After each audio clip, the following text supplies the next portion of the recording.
Hey guys, I'm Sam Crack, and the beauty behind me is a Range Rover that I bought for only $1,400, totally sight unseen.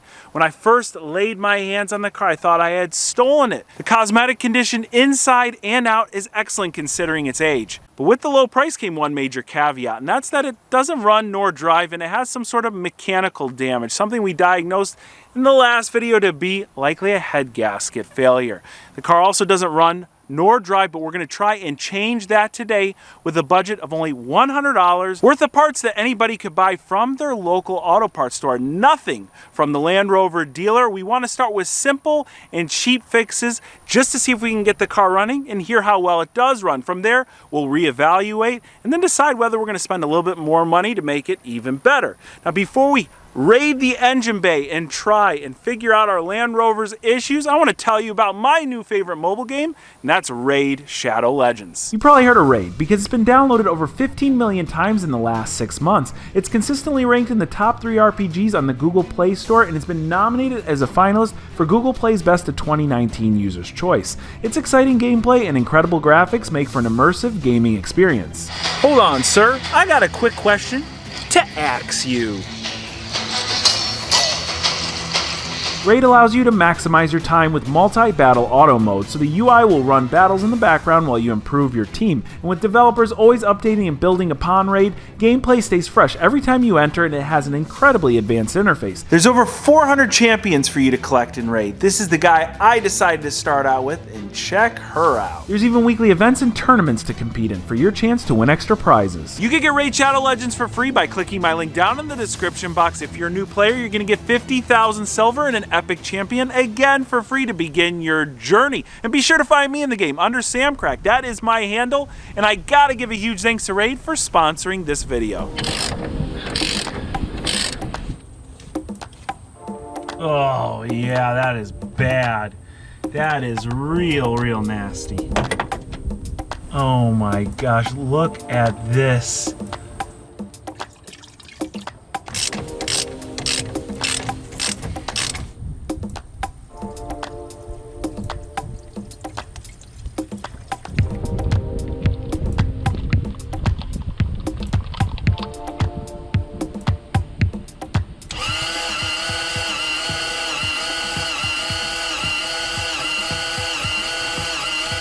Alright, even though we were ready for a compression test, the Range Rover was not. I was only able to measure compression on 5 cylinders. 3 had decent compression, 2 didn't, and on the 6th cylinder, the starter just conked out. I heard that bad starter click, and it wasn't moving, period. I even got under the range and tapped it with a wrench a bit, but nothing. Also, there's something electronically wrong here, because in between every single crank, I'd have to disconnect and reconnect the battery. We'll test later on to confirm which system might be at fault for our no crank, no start, but since we're positive that we have a blown head gasket and low compression is a symptom of a blown head gasket, I'm running in circles here trying to test compression. So let's go ahead, throw in some new spark plugs, hook up our ignition coils, and keep trying until we get this Range Rover started.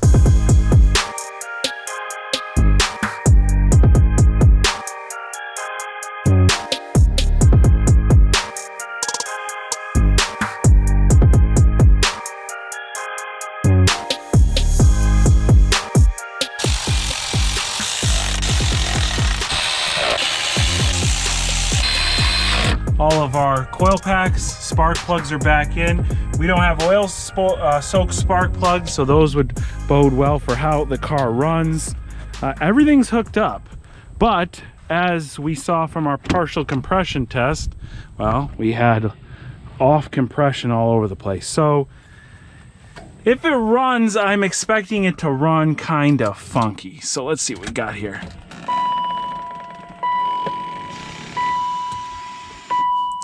All right, here we go. Nothing. All right. Now this is the next morning after we let things cool down.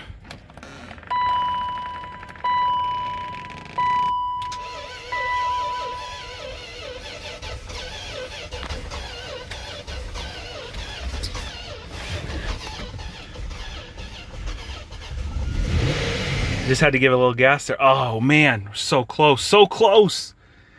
So we must have intermittent starter failure is what's going on right now, but we'll let it cool down again for a few seconds. It sounds like it's gonna start, but not quite yet. Range Rover in its natural habitat on the back of a trailer. We are skating the line right now between what our time is worth, what the car is worth, and what the parts are worth really to put into this thing to fix it. Now, when I bought it, my intentions solely were to buy a car, totally sight unseen gamble. Hopefully it ended up slightly better than this, but it didn't. Even though we have what we suspect to be a head gasket failure, doesn't mean we shouldn't be able to start the car and at least try some really cheap fixes. But it's not turning out to be that way. We found likely multiple things wrong. I'm at Mike's right now, and he's gonna help me do a few things that are gonna be easier with 2 people, just to see if we can't crank this thing over. At least it will help us diagnose things better so we don't waste money on hard parts, and then we'll decide whether we're just gonna bring it back to the auction or the junkyard, or whether we're gonna fix this thing and it's gonna work.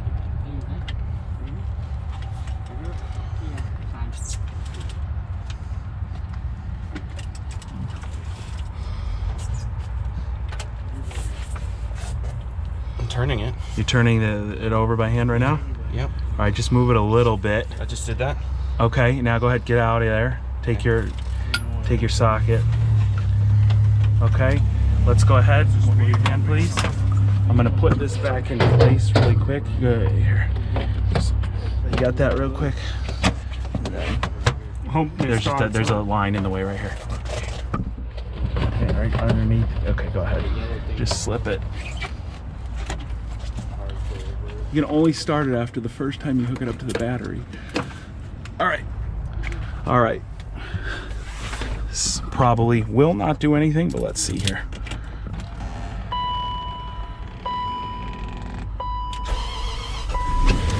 Starts right over. There we go. That's exactly what we wanted. And it's idling really darn good too. Probably because we don't have spark plugs soaked in oil.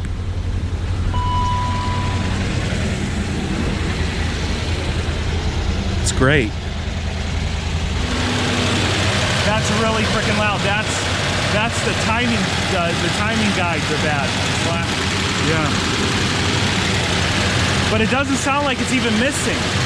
No, you see it. Yeah. No, it's running really good.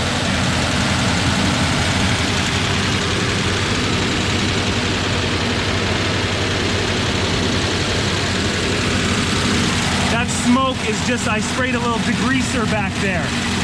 That's all that is.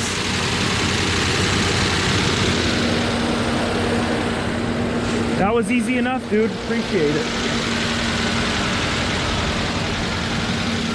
Oh, hey, look at the back.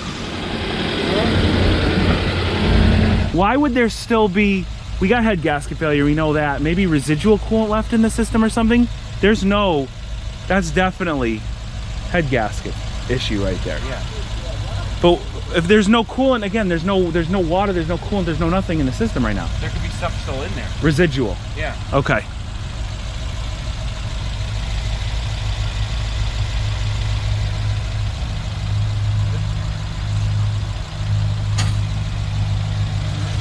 I've got motor flush in there right now. You're supposed to actually run it for 5 minutes with the motor flush, but no more than 5 minutes. Oh. Drain it again, so I'm gonna drain it. Okay, one other quick thing. Do you have a voltmeter on you, right quick? Yeah. All right, I just wanna see if the alternator's putting power to the battery. Okay. That's all. I actually might have one of those too. Hey Sam. What's up, buddy? Are we going to take this one? No, no! I need it for a few more days. Why, you want it? I will. Yeah, you don't want the, trust me, the Audi is way better. This is bad. You're handsome, Mr. Sam. Thank you. You too. you definitely. Thank you, sir. Yes, definitely. Listen to that noise, man. Oh yeah. 14 volts. Yeah. Hey, I'll take it. All right. Now, have you tried driving this thing yet? No, but I'm sure it works. Here, we'll go ahead while it's running. Put it in reverse. You hear a change, and there's still straps, but look. Yeah, see it moves. All right, we'll go ahead and move it up a little bit again. So, we've turned this from a non-runner, non-starter to a starts and runs and drives right there. We've already increased the value. Now I want to address one issue really quick. In the last video I had mentioned that the head gasket failure might have caused that oil to leak into the spark plug holes. Remember, our two spark plugs closest to the firewall of the car were all wet with oil, all on the tips. And you guys had pointed out in the comment section that that is not a head gasket failure issue. It is a valve cover seal issue. Number one, I really appreciate you guys commenting that. Number two, I really hope you are right. When you see oil on your spark plugs, it usually is an indicator that you have a faulty gasket that surrounds the spark plug tube area. Now, from what I heard after experiencing this head gasket failure, and this being the first car I've ever worked on with a failed head gasket, if your head gasket is bad enough, it could actually break where the oil passages are in the head gasket, and that will also lead to oil on your spark plugs. Whether that is on a car-by-car basis, maybe the design of the head gasket basis, I am not sure. You guys can let me know and clarify down in the comment section below. But if it is just the spark plug O-rings, we're in a good position to attempt to fix this the, let's call it, budget way with a high quality but inexpensive sealer. Now let's quickly look into our no crank, no start issue. While searching this online, there seems to be a really common issue with these cars where the ignition locks up, and that's related to a module in the steering column area. The thing is, our ignition isn't locked up at all, and when you turn the key to position 1, all the accessories come to life. It's when you flick it to start, you get nothing unless you disconnect and reconnect the battery. It's simple enough to test this common failure, so we'll just start right here. So nothing, because the car has already started once. Now we got to find fuse number 18 here. All right, according to our fuse diagram, fuse number 18 here has to do with the immobilizer. There's a bit of inappropriate tool usage we got going on right here. Good fuse, but it's what I have to be able to pull this fuse out. Now, if it is that column lock issue that is prevalent on these cars, then basically by pulling this fuse, putting it back in, car should start up. We're about to find out right now what happens. Key in the ignition. Remember, the battery's been connected this entire time. Should have decent battery, and that is the issue. Okay. So at least we know what it is, and at least we have a convenient-er solution. Instead of going and unhooking the battery every single time, we can go pull fuse 18 and turn it back on. Now, even though our air suspension looks good, we have a really nice message here telling us air suspension inactive. Wow, whoa, what just exploded? My camera's right here, get that out of the way. I was just considering driving this off the trailer. That's no good. That is milky oil? Where in the heck did that explode from? Oh my gosh. Oh, exploded from right there. What just occurred there, 100% user error and my fault. Earlier in the video, you saw me take the oil filter out of its housing. Now, since this uses an oil filter housing and not a typical screw-on type oil filter, I figured that it's in a housing. It will just circulate the oil, and since we're putting in a $5 bottle of motor flush, 2 jugs of oil, and we're cycling it through to clean out that milky coolant mix oil, and we're going to drain all that out and do that possibly another time depending on how it all looks. It looked pretty nasty just now. It might take 3 or 4 times in total to really clean the junk out of there. I just figured I'd leave the oil filter out of the housing. That way we're not ruining I think it was like $12 or $13 oil filter every single time we do this. According to my friend Mikkel, a BMW expert, remember there's a BMW engine in there, that just doesn't work like that. It will keep filling up oil in there until it lets loose like you just saw. So at least we know that that is user error, my fault, something that we can easily recover from. It's the other issues now that we have to decide whether we're going to go and throw a little bit more money at this car and get it decently sorted. Now we still have our one significant issue here, which is the head gasket failure, which we're going to attempt to repair through means of a budget method. I think you guys know where I'm going with that. But we discovered two new, what I'd call significant issues with the car. That is, the starter motor definitely is weak and would need to be replaced if you were going to continue driving it. And the second one is that immobilizer ignition issue. I don't know exactly what to call it, but if you were to do a hard fix in the steering column area there, what Range Rover recommends is well over $1,000. Totally not worth doing. There's budget methods that you can attempt to try and fix that and actually repair it instead of replace parts. And then a super cheap jerry-rig style fix that a couple people have done where they wire a switch to that number 18 fuse, and every time they get in the car, they shut it off and shut it back on, and then they crank the car over. Personally, I think that sounds like a lot of fun, but I want you guys to tell me if you would spend the time and effort doing any of these repairs, which ones you would do, which ones you would leave out, how you would do them. Down below, let me know in the comments section, because I'm anxious to know. The biggest reason I purchased this car, again, is because a lot of you at home write me with these auction listings that are complete unknowns, and you say, hey, should I buy this?